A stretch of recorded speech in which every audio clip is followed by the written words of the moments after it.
What's up, guys? So this is a video tutorial for Scottish dance, and what we're going to be doing is just kind of rolling through it so that you can work on it on your own. All right, so we're in 2/4. All right, now here's the rhythm for the first 2 beats. All right, so we're coming in on a pickup note. All right, now a way to remember the pickup note is to think of Law and Order.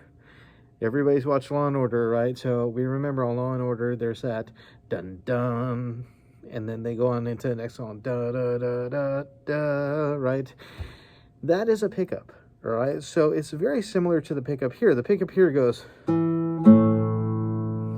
it actually kind of sounds like it too, right?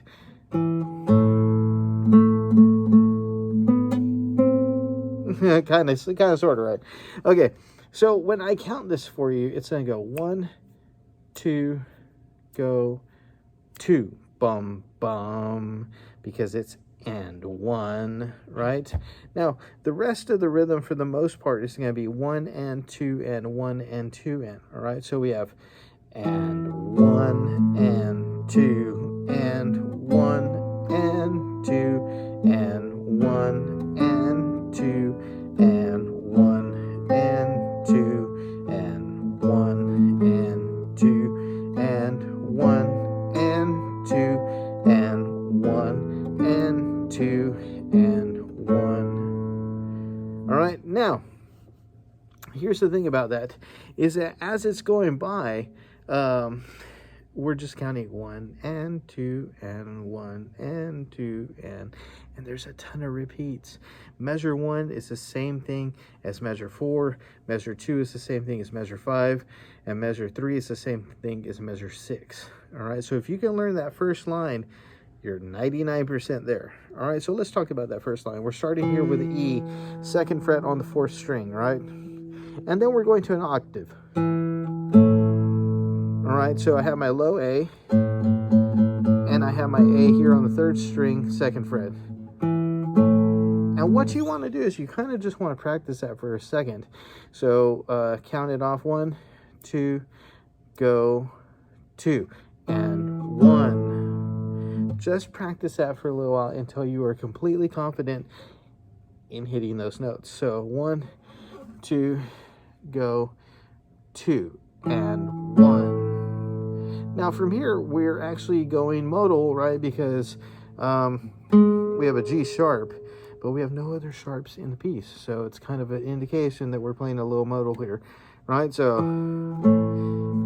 G sharp, right? And then back to A and open B.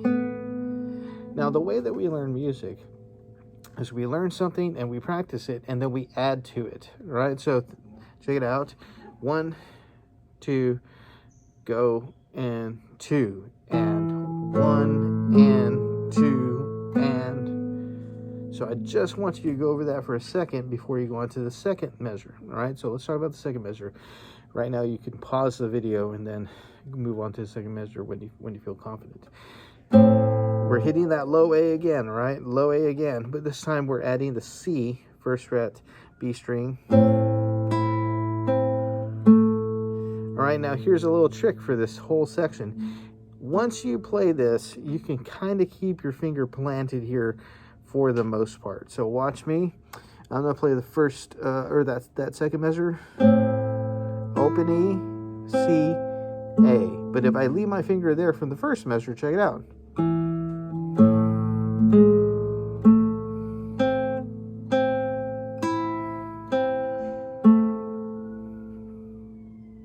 All right, so one more time.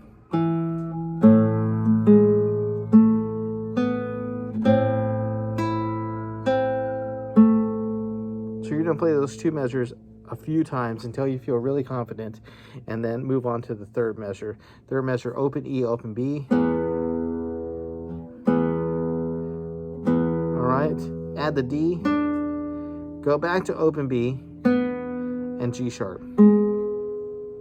All right, so 1 and 2, and remember we have those 8th notes throughout, right? All right, moving on to the second line. And one, if what you should do is lock your third finger in here on that first measure, second line. Use your first finger for the C. Keep your finger there on that A. And then drop your second finger on the E. So that whole line, you can finger it like an A minor chord. So you know what an A minor chord is for sure. All right, so, and then it repeats.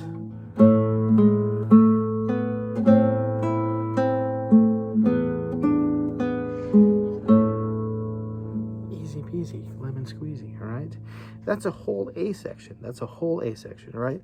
So moving on to lines 3 and 4, which is the B section, all right? This is where things develop, right? So B section starts off with the pickup as well. And you're gonna play this dyad E, 2nd fret, 4th string, high G, 3rd fret on the 1st string. Answer it with a G in the middle, 3rd string. All right, come on down to open D and F. And those are dyads, so they're played at the same time. So you have easy peasy, right? Easy peasy. Play that with me a couple times. We're gonna play it 3 times. 1, 2, 1, 2, go, 2. So remember on the up. So 1 and 2. So you're coming in on the upbeat. 1 and 2 and 1 and 2 and easy peasy, easy peasy. Right, moving on. You have an open C or an open E and a C. All right, so C, 3rd string, 5th, 3rd fret, 5th string. I'm getting a little bit too fast. Then you have an open G. You follow that with another C and an open E. So it's basically like a C chord. Right? No big deal. No big deal. C chord. You know what a C chord is. All right. Followed by the F and the D. Now remember, this one we remember from Allegro. It's a little tough because we're using our pinky and we're using our third finger as well, right? And even though they're connected and they feel good together, sometimes it just takes a minute for the pinky to fall in line. All right, so D and F. F is on the 3rd fret, 4th string. D is on the 3rd fret, 2nd string, right? And then answer that the same way you did the first measure on that 3rd line with the open Gs. Open D and open B. So D. So you have this idea of like a kind of call and answer. Look at the first measure of that line. All right, and then the 3rd measure sounds very similar. And here's the trick, is that if you look at the 2nd and 4th measure of the 3rd line, it's just a C chord. All right, it's very, very much like a C chord. This one has an E in the bass and a C, but that's the only thing that changes. In the 2nd measure, you had a C in the bass. This time you have an E in the bass. All right, pretty easy stuff. Now here's the very good news, is that the 4th line of the piece, which we're headed to, is a complete repeat, all right, with all stuff that you've played before. So check it out.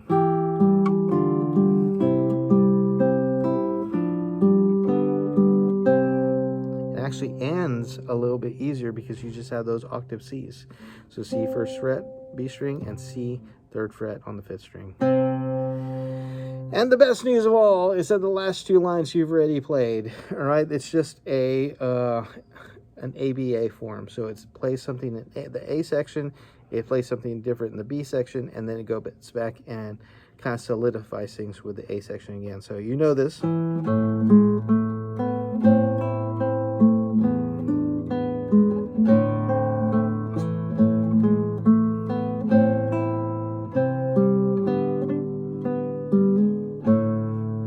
For a loop because it's actually throwing in some bass notes that are new. Let's talk about those bass notes on the last line. All right, I thought it was the same. It's pretty close. They just added one extra bass note in the second to last two measures. So one note difference, 99% there. So you know the first measure of the last line because you've already played it. Right? Now here's the thing, is you're playing a A and a C, which you're going to do anyway, but this time they add that C in the bass. So it kind of gives it a different tonality, all right? It gives it kind of, you know, almost like a C6, right? And then open D and open B. Play the D, open E and open B, G sharp, and then A. So that last three measures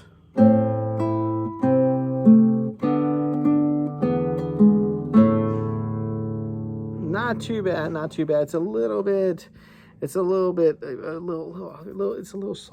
little like, you know, it's a little salt at the end, all right, just to make it spicy. All right, so here we go. I'm gonna play a whole thing. I'm gonna play it slow, and then I'm gonna play fast, and you can use that as a way to play with me and kind of get it solidified for the concert. So 1 and 2 and go and 2.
Not too bad, not too bad. All right, now let's go just a smidge faster. All right, 1 and 2 and go and 2.